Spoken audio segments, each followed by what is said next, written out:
Hello and welcome back, or welcome if you're new. If you're new, my name is Elena, homeschooling mama to 3 kiddos.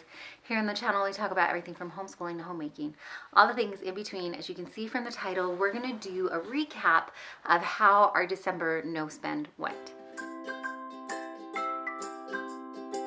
So if you didn't catch the video where we talked about doing a no spend December, I will link that in the description box for you below so you can catch that and kind of see what our guidelines were, what our rules for ourselves were with that no spend.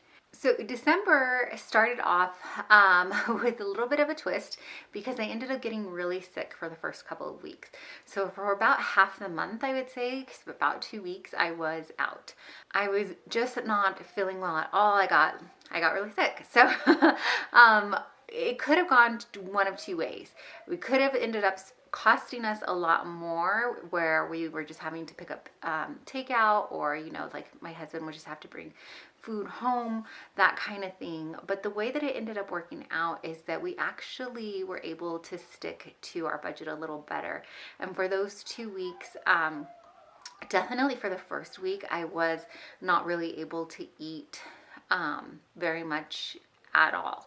So I wasn't doing my macro meal prep, and some of our grocery money was going towards that. Some of our grocery money was set aside for me to prep a bit more macro friendly meals. So we didn't end up needing those funds. So that being said, we ended up coming under in our grocery budget by $400, which was great because we did end up overspending in a couple of other areas. So one of the areas we did end up overspending in is our eating out fund, but that actually didn't have anything to do with from when I was not feeling well. That had more to do with the very last week of December. Between Christmas and New Year, my husband took a few days off, so he was home, and our TV system was not getting, it wasn't working correctly, and we couldn't get it repaired. And so my husband and I decided that we were going to treat ourselves and go out and catch one of the football games out. So we went, and that's where we went over. And we knew on our way out that this probably was going to send us over budget, but he also this month got a little bit of a bonus, and so we knew we had the wiggle room. So technically for our no spend, it did go over, but we were able to pay for it. Clearly, like, we had the funds in the bank for it. So we did go over. We went over $73 in our eating out budget. Other areas that we went over were areas I was not prepared for. So we keep our vitamins and supplements in a different category, and I hadn't allotted any money for that, thinking that we were stocked and had everything we needed for the month. But we ran out of a certain vitamin that we take, and so we had to replenish it. So we went over budget in that category as well, because they didn't have anything in that category. The other one was in miscellaneous. I didn't have anything for miscellaneous spending because it was supposed to be a no spend, but my daughter was in a program and they had pictures, team pictures and things like that, and I didn't realize that they were going to have pictures for this event. So when she asked if she could get team pics, I went ahead and bought them. So we went over in that. And then also, I completely forgot that I had signed up for a meal planning. It's another big YouTuber here, Jamarelle Stewart, has a monthly meal plan where she sends you a couple of her big batch meals to make per month. It's awesome. It sounds fantastic. I had got in on an introductory price, but I have since canceled it because we were really trying to tighten up the financial belt here, and I had to let it go. So, but I forgot about that for the month of December, so I didn't account for it. So those two things, the pictures and the meal subscription, I went over because I didn't account for either of those. So that was about $20 over. And then the last area that we ended up going slightly over was our gas bill. It has been super cold. You can probably maybe hear the heater kicking on right now. But it's been really chilly, and our gas bill was much more than it had been or we had anticipated. So we went over in that by like $19 as well. But all of that added up is still less than what we had saved in our grocery budget. So all in all, We also ended up saving in the gas budget, the gas for my vehicle, because the first 2 weeks, like I said, we didn't really go anywhere. We couldn't go anywhere because the kids could only do their evening programs. So any of the afternoon things that they were involved in, I wasn't able to take them. But if my husband was able to get home in time, he did take the kids to their evening programs. So we didn't have to spend as much gas because for 2 weeks, mom was not able to take anybody anywhere. So we did end up saving there. So between the savings in the grocery and the gas budget, it offset the overspending. Since this was our first month really diving back in and really getting back into our budget, there are a couple of things that we're going to do slightly different for January, because I anticipate that it's going to take us a little bit to get back on track, really knowing and getting back into the rhythm of our budget. So for January, what we're going to do is continue on, not with a complete no spend. We are going to put in a little bit of money for my husband to have fun money for him to do with whatever he wants with for that month. It is not a ton, in all honesty. This first month round, we're just doing $20, but that also will be like in case he ends up running longer in meetings and he doesn't get a chance to eat the meal that he's brought from home and he has to buy lunch out, or if he just wants to buy himself an extra snack or something like that, that's his money to do with whatever he wants to spend it on. So we're going to give my husband a little bit of fun money to do that. We also are in the process of canceling canceling a subscription with one company and signing on with another one. So I'm sure there's going to be a little bit of wiggle room we need to account for in there. So the things that we're going to do a little bit different for January is going to be mostly in our variable spending. Our variable spending are things like our groceries and the gas for the vehicles. And then I think eating out really is our only one. We have decided to set up a supplements and vitamins as a sinking fund, meaning that we will be trying to put money in every month for it, whether or not we buy vitamins or supplements that month. And then when we do need to get them, they'll come from that particular fund. So we'll have a sinking fund type thing for that. For groceries, gas, and eating out, we are going to keep the eating out line for January. We have a birthday in January that we want to celebrate, and so we want to know we're going to for sure be able to take out our birthday girl for that. So we want to have money in our eating out fund. But all of these funds, I think, will be cash envelopes. So we'll be taking those funds, and that will be our cash envelope budget categories, is the variable one. So all our bills and other things that get paid online, that's going to stay in the bank account. And we are using the Every Dollar app from the Ramsey company, so it is being tracked in there, and we did track for December in there, and it was really cool to see. It really did keep us on point. It helped immensely, I feel like, with us staying on track with our budget for December versus just doing paper and pen. The Every Dollar app, this is not sponsored in any way, but the Every Dollar app allows you to have more than one user. So you and your spouse can have it on your phone, and you can both check it whenever you want to. So now he can view the budget at any time and see in real time where the money is going and things like that. So we will be using that for the month of January as well. But then that way that will help keep track of where our spending for other things like our utilities, rent, that kind of thing, all that is paid online. So what did I learn, if anything, from having a no spend a month? Well, I feel like December, like I said, was a little different because for half the month we were trying to stick with the budget, but I was just more concerned with trying to get better so I could show up for my family. But some of the things that really hit home, especially because it was Christmas month, and so there were things, last minute gifts that I didn't end up purchasing, so we had to use our sinking fund. I'm so thankful that we had that. So to use our sinking fund for it, and really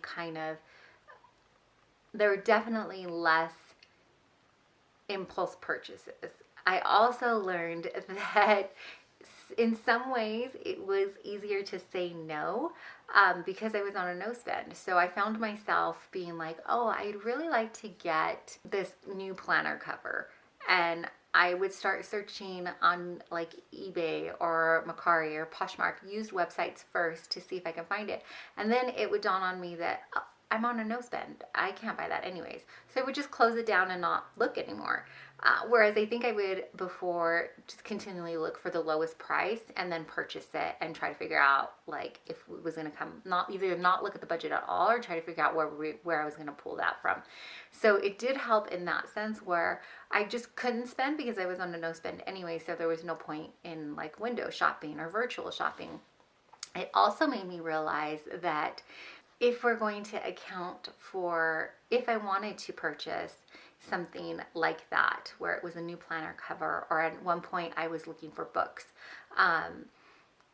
where was I going to get this from? If I didn't have a line item in the budget for it, where was I going to pull this money from? And so it really kind of opened my eyes to purchases like that as well, where these kind of purchases would be, in the sense of the planner cover, it would really be like a mom's fun money purchase. We don't have a line item for planner supplies. I just always try to do my best not to spend too much in it and use up what I have. But that's something that probably needs to be looked at and see if we can fit it into the budget where we're allotting for not just dad to have some fun money, but mom as well.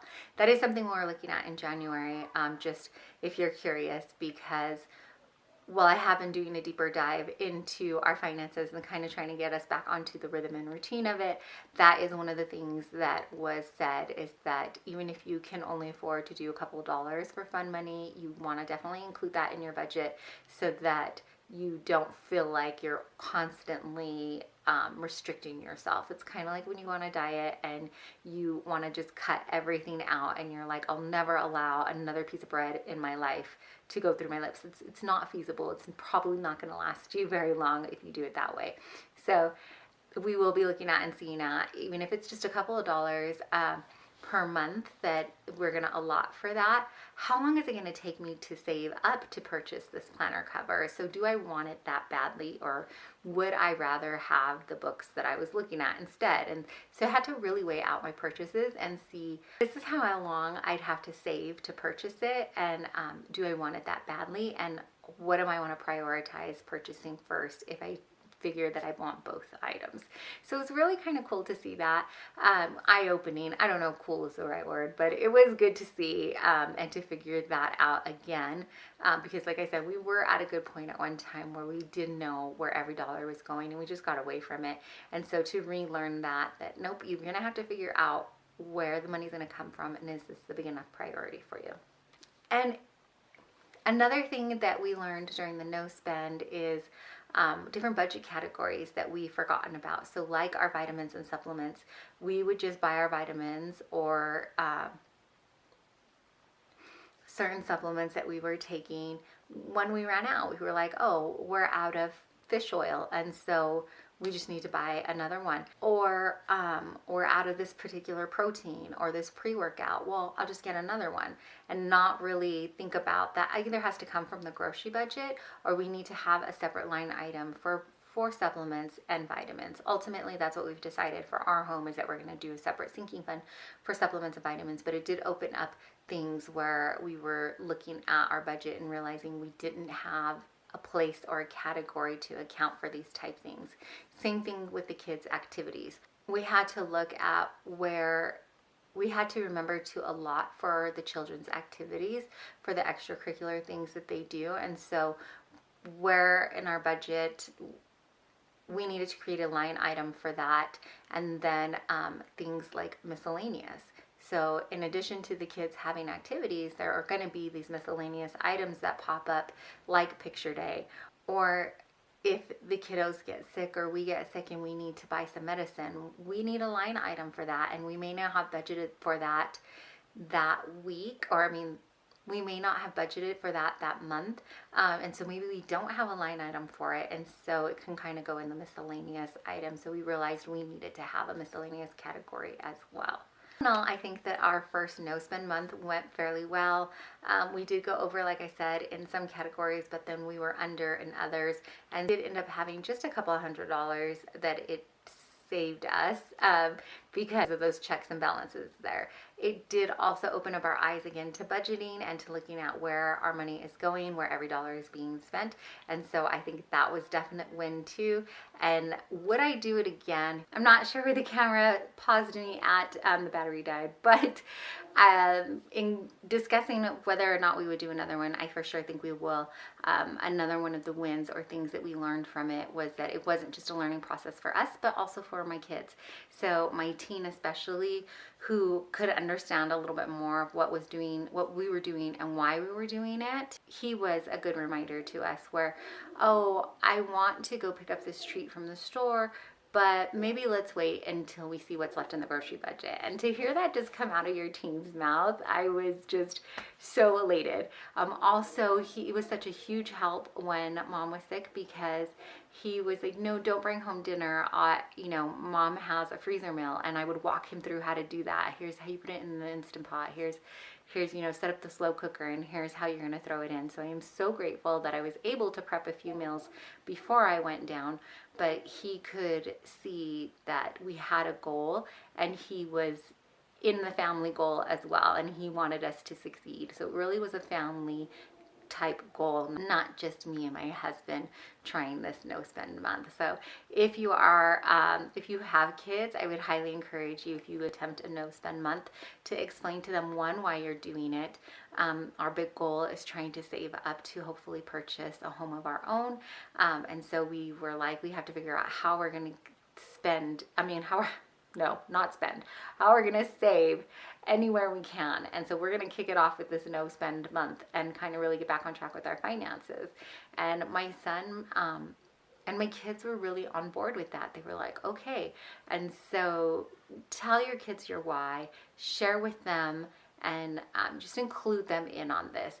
So I think that was a huge win for us as well, and another reason why we'd attempt it again. But like I said, definitely not for January. I think we need to just get back onto budgeting. And I do anticipate that budgeting and getting back on what I feel like is a really good rhythm for us is gonna take another month or two. So that's it. I just wanted to update you on how our first no spend month went. Let me know if you've ever done a no spend month, how it's gone for you. Do you ever think you'll do another one again?